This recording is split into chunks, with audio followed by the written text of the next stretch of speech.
Welcome to Kyun Jee with Kyun Jee. I've been asked not to shout और वैसे भी मेरी आवाज़ नहीं निकल रही because I'm with my favorite cricketer of all time, the legend himself. He's known as KP, Kevin Pietersen. Thank you so much for talking to me. I can't believe I'm sitting next to you. So how does it feel to be part of the Kyun Jee dressing room? Dude, it's been 3 years now and I love it. It's good fun. They're a great bunch of lads.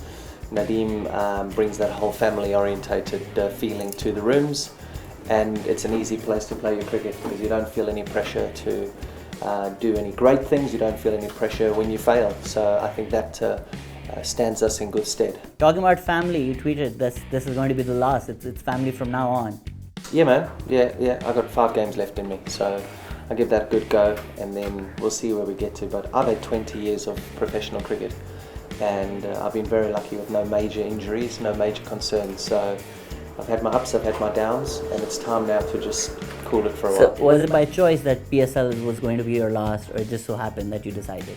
Mate, PSL was the last contract that I have, and so, I mean, I could have easily called it quits after the Big Bash, but because I like Nadeem so much, and I like the family, and I like the team atmosphere and the environment with Quetta, I decided to give Quetta a go, because I really enjoy playing for the purple team. Thank you so much for doing that. Talking about Pakistan, one thing that you find strange about Pakistani culture or Pakistanis? One thing I find strange? I don't actually find anything really strange about the Pakistani culture or anything. Mate, like I said, I've travelled for 20 years now playing professional sports, so I don't really get flustered by anything.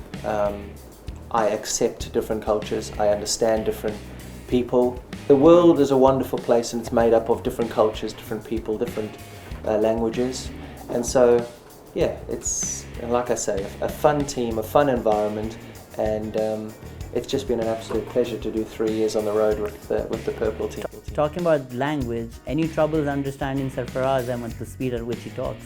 Oh, when he gets hot under the collar, when he gets a bit flustered, it's a bit difficult. But I try and keep him in check. I try and keep his emotions down. But when he gets emotional, he goes to Pakistani language. I don't know which language, but he goes to a different language that I don't understand. Anything that you remember, something that you said which sticks with you, or somebody said something on the pitch which just brings a smile to the face? Mate, I think the Aussies know that I wasn't the kind of batsman to rile, because when they riled me, that's when I played my best sport. So. I think they figured that out the first time you played in the Ashes. They tried guarding them under your skin. Shane Warne didn't care. Well, Warnie is a good buddy of mine, so... From Hampshire? Yeah, from Hampshire, so it was easy for me to have a good rapport with Warnie, but Langers and Haydens and those guys, I think they learned very quickly that just leave me alone, let me stay in my own bubble, because if you rile my bubble, I'll play better. You've dominated bowling attacks around the world. So we have the segment, we have 2 minutes on the clock, as many questions as we can get out. It's called Zordar 11. Alright, best bowler you faced? Best bowler, fast bowler Mohammad Asif, and spinner Warnie Murali. Nice. What a pretty Mohammad Asif, great Pakistan legend. Worst bowler you faced? Worst bowler I faced?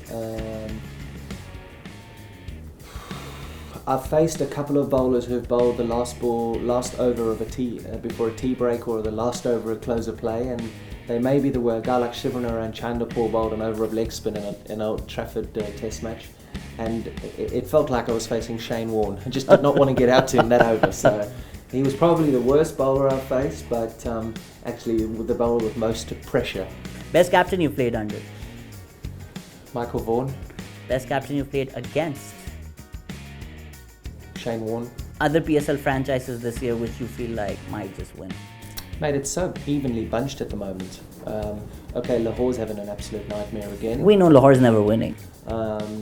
Mate, anything can happen. T20 cricket, anything can happen. We can lose all 3, we can win all 3, we can win 1, win 2. It just depends on the day. Fingers crossed. We hope we do it for you, the entire team. One thing about Sarfaraz's captaincy that you find interesting? The thing is, he's very emotional. I think the one thing that he needs to work on is his emotion, to cut out his emotion. We're Pakistanis, we're emotional people. I know that, mate, but that's why your cricket is like this. If you wanted your cricket to be level pegging, then you've got to take emotion out of it. And I think that a league like this probably helps people like Sarfaraz understand that some of the best players in the world are not like this. They're evenly pegged. That's great advice considering how even you're from across leagues. But I'm so glad you came. I'm so glad you're playing for us. It's an absolute treat to just even sit here and talk to you. Thank you so much for doing this. Any message for Pakistan and everybody watching you right before we go? We're doing our best as the purple team, and what will be will be. I'm a great believer in what will be will be. Practicing hard, training hard, doing the right things. What will be will be. Keep supporting the purple team. We're backed by some really, really cool people. Thank you so much. You talk about emotions. Everybody in Pakistan absolutely adores you. We love you. Thank you. I was out on the streets. Literally, kids on the streets were like, KP, we want you to come to Karachi. But regardless, thank you so much for doing this. Thank you so much, Thanks, Kevin Pietersen, everybody. Kyun Jee with QG.